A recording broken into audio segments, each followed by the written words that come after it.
I'm guessing you're watching this because there's something you want to change about your life. Maybe you've gained 10, 20, or 30 pounds over the years. Maybe your energy is low, or perhaps mentally you just don't feel like yourself. Maybe your body feels stiff, inflamed, tired, or older than it should. If you're experiencing one or all of these right now, I want you to know something important. You are not alone. Many men reach this stage of life and realize things aren't going very well physically, mentally, or emotionally. Few men stop long enough to honestly examine how they got here. I'm Sandy, and I'm 56. Over the past decade, I've had to take a hard look at my own health, mindset, habits, and lifestyle. In this video, I want to talk about something deeper than workout programs and diet plans. Because before you figure out how to change your life, you first need to understand why and how you got here in the first place. And more importantly, why you actually want to change. This channel is called Well Past 50, and it's about aging with intention, without extremes, gimmicks, or borrowed certainty.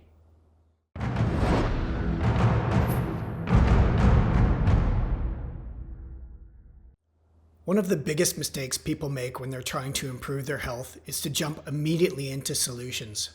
Things like a new workout plan, diet, or supplement stack. Before you take that step though, there's an important question that needs to be asked and answered. How did I end up here? Because gaining weight, becoming unhealthy, feeling exhausted, disconnected, or burnt out doesn't happen overnight.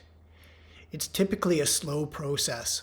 A little less movement each year, more comfort food and alcohol, less sleep and recovery, more sitting, more pressure, and more stress. Eventually, you wake up one day and barely recognize yourself, physically or mentally. Most men know what they should be doing. Move more, eat better, drink less, reduce stress, and so on. The issue isn't a lack of information anymore. The issue is about being honest about how you got to this point and then asking yourself questions like, what habits are hurting me? What excuses do I keep repeating? What am I avoiding? And what am I using food, alcohol, work, or distraction to cover up? Until you get clear about what's holding you back, lasting change is unlikely. I know this from experience. There were periods in my own life where I knew I wasn't taking proper care of myself. Externally, I looked well and fit. Internally, I wasn't. Eventually, my body forced me to pay attention. This is often how it happens. Your body is communicating that there's a problem. It might show up as weight gain, an illness, or exhaustion. Sometimes anxiety or depression, or even a complete loss of motivation. The question is whether you're willing to pay attention to the signals. Once you slow down and honestly examine how you got here, the next step is equally important. You need a strong reason to change, not a vague reason like, I should lose weight. That's not enough.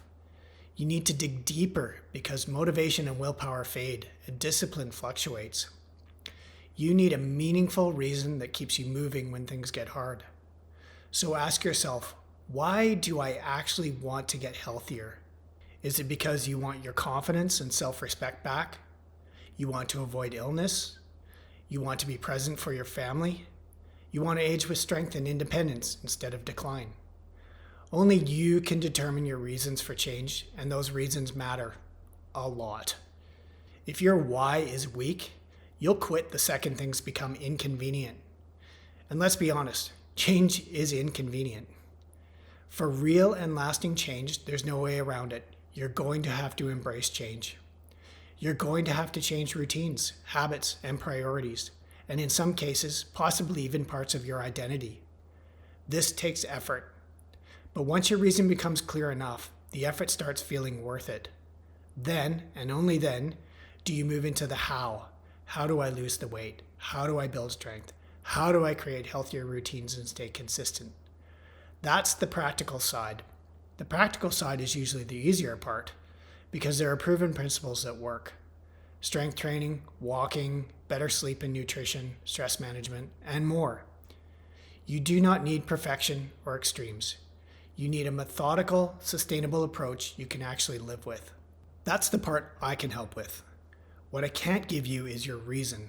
Only you can figure out why your health matters enough to finally change. Until that becomes clear, most of us stay stuck, cycling between short bursts of motivation and long periods of falling back into old habits. After 50, this becomes especially important because the consequences compound faster.